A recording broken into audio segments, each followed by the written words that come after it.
So Cassie Schmidt sat down to talk with one of the most successful coaches in the country, Fred Richter from DeSales University.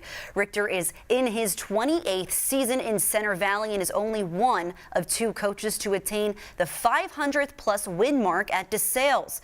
Cassie has the scoop on Fred Richter's successes and much more. Hi, I'm Cassie Schmidt here with Coach Fred Richter for the DeSales Women's basketball team. So, Fred, you're headed into your 28th season. Kind of unreal. Talk to me about, what it feels like to be here for 28 seasons. Feels great. It's something that I didn't see coming. I thought I'd give it a try 28 years ago and see if I could teach and coach at the college level at the same time, and did that for 15 years, and this is my 13th year of just doing the coaching part full time, and I'm loving it. Yeah, and obviously speaking of the coaching side, how did you kind of get into that? Obviously being a player and a successful one at that too. Talk to me about what kind of turned the tides and made you want to be a coach then after that. Well, since I was in 9th grade, I wanted to be a coach and a teacher. And that's what I did. So I was lucky enough to get a boys coaching job way back in 1971 as a varsity boys coach. I did that for 5 years at 2 schools. Took 5 years off to get my sanity back, and then I've been coaching women ever since. And then I was going to ask you that too. What is the difference? You've been coaching women a little bit longer. So talk to me about the difference. What it takes to coach boys versus coaching girls.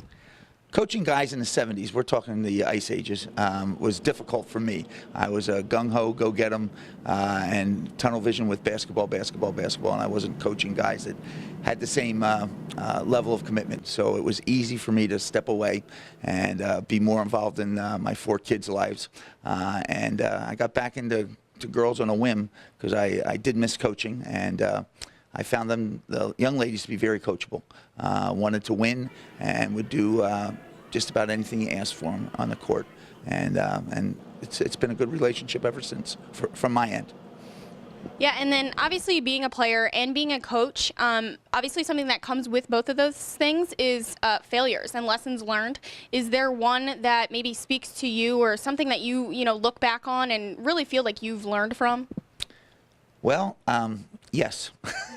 I think losing is a great time for kids to hear messages. Often when they win, they only think about how good they are, and don't really want to hear things they need to improve on. So since half the teams lose in every sport every night, there's a lot of opportunities for young people to learn. And I've used that as a learning experience in my playing days as well as my coaching days. And then let's talk a little bit about your successes as a coach. 17th in D3 in career victories, 40th in your winning percentage at 69%, which is very good, and 28th in all-time Division III coaches in wins lists. So, what does it feel like to obviously be up there in, top 50, Division III coaches, to be up there with them in those successes that you've had? Longevity. And a love of the game. I really didn't know those statistics. They're not that important to me. Much more important to me is the lives that I hope I can affect, but also the good things that we bring to the university as a women's basketball program. And I've enjoyed that part very much. Yeah, and going off of that too, one thing that your kind of job is as a coach is to teach players, men or women, no matter who they are, just a little more than just basketball skills and basketball things. So what do you hope to bring to your players that kind of goes beyond just the basketball court? I think a lot of it has to do with life skills. Dealing with trying to be as good as you can be and not taking shortcuts, and learning from your past experiences and growing from them. And I think sport is a great avenue to do just that. And obviously with the successes that you have had, one thing I know as a player, there's always been a culture that's been brought to a program, and why it's so successful is because of that culture. Is that something that you incorporate into your teaching and coaching? Absolutely. I think the women's basketball culture is one that's based on the fact that we're going to work hard every night. We're going to help the community. We're going to be a team together in respect to on and off the court, and trying to better ourselves and the community that we're from. I believe in that stuff. It may sound corny, but that's the stuff I've believed in for a long time. Yeah, and how important is it for those players to adopt that culture and obviously remain true to it? It's not a tough sell. Most young ladies want to be part of something like that. They want to be part of a successful program.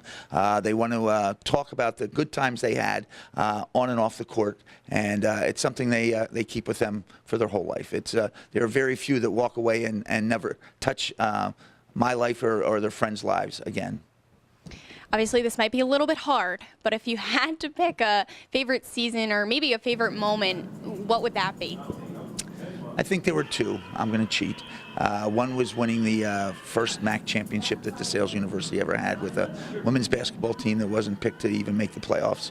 And that's when we played against the other side, and it was out of 16 teams. And the championship game at Elizabethtown is something I'll never forget. However, our Sweet 16 team with Leanne Burke and Kim Merrick was very special to me, and they had a tremendous season based on hard work and love of the game and love of each other, and it was great to be part of.